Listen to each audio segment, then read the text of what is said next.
Hello and welcome. I'm Smiley, and today we'll be talking about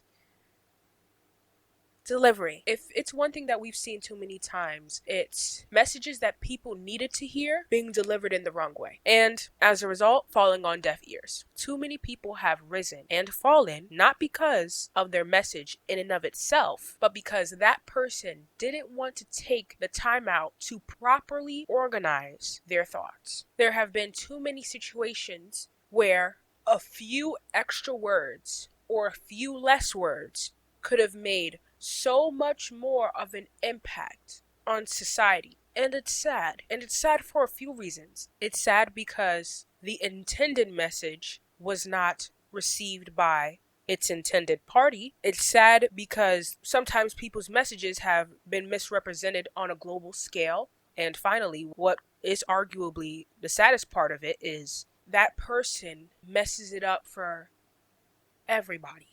Now, what do I mean when I say they mess it up for everybody? When I say that, I mean it's harder for people to even listen to somebody in that field because this person did the wrong thing. And this person was the face of this opinion, this movement, this blank. So there have been plenty of times where movement may have been a good thing, but because this person was the face of that movement, and the virality of this movement came from this person being put in the spotlight, this person done messed it up for everybody because of how they formulated their message.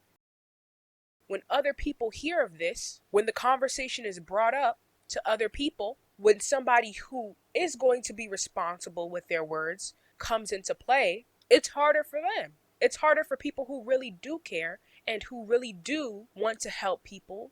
And I know there's going to be some of you out there that are listening to this and you're saying to yourself, well, you can't always control how people receive a message. And yes, of course that's true. But you can most certainly mitigate the amount of backlash that a message will receive by making sure you use the words that are best going to represent what it is you stand for. By being responsible and respectful and reasonable in your speech, you will at the very least know that if they do take it the wrong way, it is not your fault, because you know that you did everything that you could to present the message in the right way without diluting it in the process. There is such thing as balance.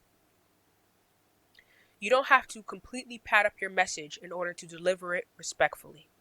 That's why I don't really co-sign the idea of brutal honesty. Do I believe there is a time and a place for it? Absolutely. But more often than not, it's not necessary. You can be completely honest and still have compassion for the fact that you are dealing with a human being with thoughts, feelings, and emotions who's going to think about this conversation when they're laying down in bed at 3 a.m. So if your goal really is to help someone or to help people, it's in your best interest to learn how certain messages would be best delivered. Because the goal is for people to receive it. It shouldn't be to hurt someone, to make someone upset, like the goal should be for this person to receive it. So yeah.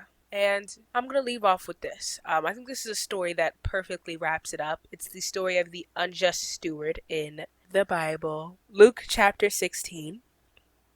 I'm going to read it out. Okay. And he said also unto his disciples, there was a certain rich man which had a steward, and the same was accused unto him that he had wasted his goods. And he called him and said unto him, how is it that I hear this of thee? Give an account of thy stewardship, for thou mayest be no longer steward. Then the steward said within himself, what shall I do? For my Lord taketh away from me the stewardship. I cannot dig. To beg I am ashamed. I am resolved what to do, that when I am put out of the stewardship, they may receive me into their houses. So he called every one of his Lord's debtors unto him, and said unto the first, how much owest thou unto my Lord? And he said, 100 measures of oil. And he said unto him, take thy bill, and sit down quickly, and write 50. Then said he to another, and how much owest thou? And he said, 100 measures of wheat. And he said unto him, take thy bill, and write 80. And the Lord commended the unjust steward, because he had done wisely. For the children of this world are in their generation wiser than the children of light. Now, I do think it's important to note that this is not a call to do unjustly or to do wickedly, but to be smart and wise about what you do on this earth, to be wise about what you say, and to be wise while on this earth, to be wise in your decisions and everything else in between. I think that that's everything. So I'm going to leave off with that story. But yeah, as per usual, I'm not going to do all that. But